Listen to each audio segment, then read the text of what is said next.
Earlier today, Fallout 76 saw one of its first DLC updates in months. We had the addition of the Battle Royale mode a little over a month and a half ago, back at the start of June, but as far as non-PvP additions go, we haven't seen anything since the end of May, so it's definitely been quite a bit of a wait. But today we saw the launch of Meat Week, a new limited time event in Fallout 76. This also came with some bug fixes and minor changes, but really Meat Week is the core of this update. So in this video, what I'm going to do is actually go over pretty much everything we got and what you could actually expect from the update itself, as it's actually not very hands-on. They don't explain a lot to you through this, and it requires a bit of figuring out, or you could just watch this as I've figured it out already. And towards the end of this video, I do want to talk a bit about some of the things we didn't see from this update, or some of the larger impacts we might be seeing in the future. So Meat Week is the new seasonal event, as I mentioned. It started today at 12 p.m. Eastern time. Well, it kind of started then, but we'll talk more about that in a moment. And it's going to last until August 8th at the same time, 12 p.m. Eastern time.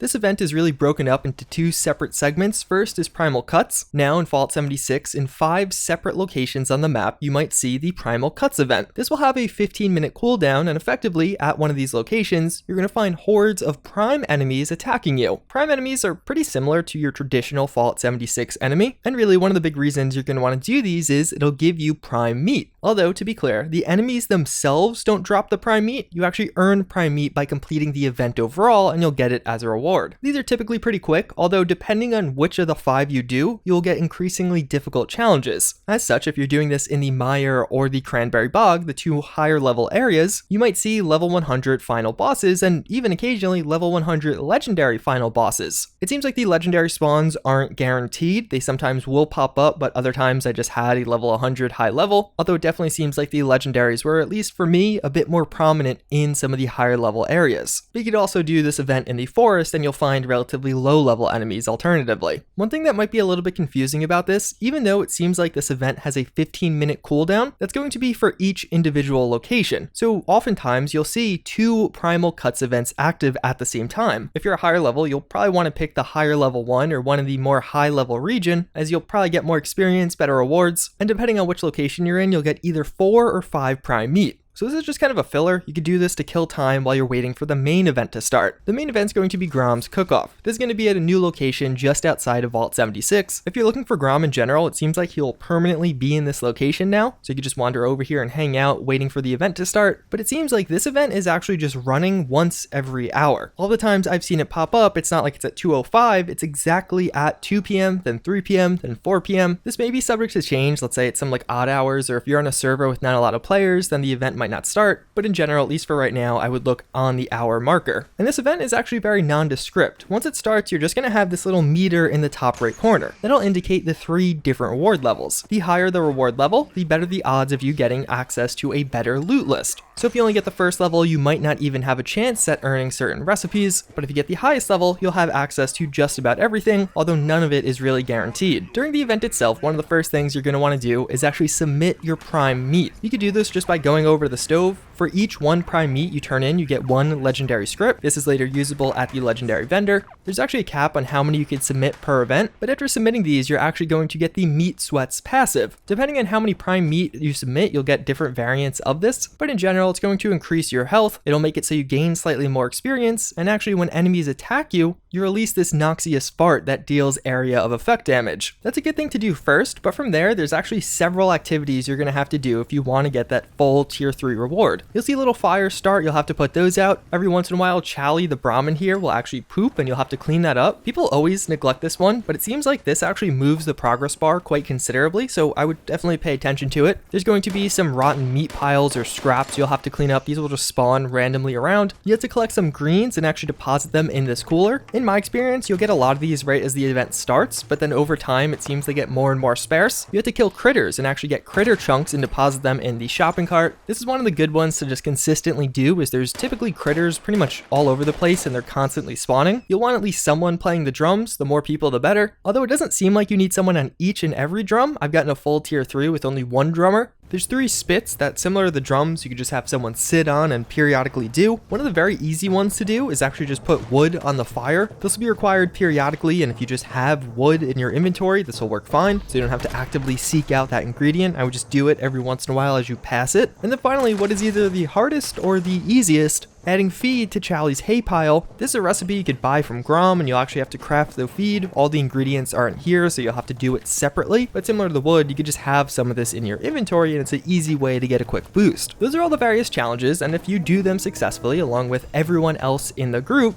you will get one of the various reward levels, and you can just see passively over time as the reward level does increase, although it is also gradually decreasing during the event, so you have to kind of maintain it. And really there's two separate ways this can end. Either you beat it and you fill up the bar all the way, and then whenever that happens the event will just end, or you run out of time, and depending on where the bar is placed, what tier level you actually reached, then you'll get that reward. From there you could actually earn a myriad of different rewards. There's a new dirty chef outfit you can unlock. You could also find a couple of chef hats. There's new throwing weapons and regular melee weapons. The throwing weapons are these meat cleavers dealing 83 damage each, and they're pretty fun to use. You could also get the meat tenderizer, which is actually what Grom's holding here. There's another pretty large scale heavy weapon that is fairly daunting. You can find recipes for meat tenderizer mods. There are 3 different ones of these out there. And you can also find plans for a variety of camp objects. Flags, a barbecue, and a few other miscellaneous things mixed in. Also, naturally, with this being a barbecue, there are several food items that you can also earn. I don't want to spoil everything, I want there to be at least some surprises. Although be warned, there's actually an ongoing glitch with this. Sometimes you'll complete the event and it won't tell you what rewards you got. This isn't actually you not getting any rewards, it seems like it's just a visual bug. You'll get the rewards, they're in your inventory, you just have to go searching to figure out what exactly you got, which is kind of frustrating. But otherwise, yeah, after completing the cookout, you'll have to wait 1 more hour for it to start again. Typically in that hour, you're going to want to go complete some of those Primal Cut events, get some more prime meat to turn in for legendary script, and then repeat it over and over again until you get all the rare rewards. Some users are reporting having problems with actually successfully completing the event or even getting the tier 1 reward level. This seemingly just because people don't know what to do. Hopefully I was helpful in telling you what you're supposed to do. Again, really focus on that poop. That's actually a really good way to progress this. And actually, just as an aside, Grom has a ton of custom voice lines associated with this event, a lot of which are actually pretty cool, and I don't want them to go underappreciated. Humans like prizes, Gram like meat. Bring prime meat to meat cook. Gram, give prizes. Gram spend all year trading for great meat week prizes. So that's really the core of this update, and overall it's kind of fun. In game you'll probably find a ton of people doing this, so it's a great way to actually get on the mic, talk to some other people just enjoying this game. The Primal Cut Horde mode segment is definitely a big upgrade from what we saw with Fosnot, where it was just very easy and very low level enemies. Primal Cuts is a pretty good event to grind out for half-decent legendaries, as you often find legendary enemies and high-level ones at that. Although one thing to note, it can get kind of expensive just having to fast travel around from one side of the map to the other to actually do Primal Cuts. And overall, I would say the event is alright. I didn't love it. I definitely like some of the improvements they brought over Fosnot. If you're already a player of Fallout 76, this is a great event you're going to have fun doing. But if you haven't played the game in a while, there's nothing here, at least for me, to actually bring you back. Even if you took a break from the game. Although the event is cool, maybe you really want some of those new items. After a day or two of grinding this, I don't see myself playing more of it. It almost feels like there wasn't that same sense of community that there was during the first event. There definitely is a sense of community, it just doesn't feel as special or as unique as it did during Fosnot. I can't exactly put my finger on why, but even during the event, not many people are talking. You'd have the occasional interactions, but otherwise it just kind of felt like everyone was trying to grind and do their own thing. Now granted, that was just my own personal experience with this one after doing it several times. If you already have the game installed and you're looking for a new reason to play it, this is definitely one of them. Even just running through the event for 2-3 hours, getting 2 or 3 sessions in, it still could be pretty fun.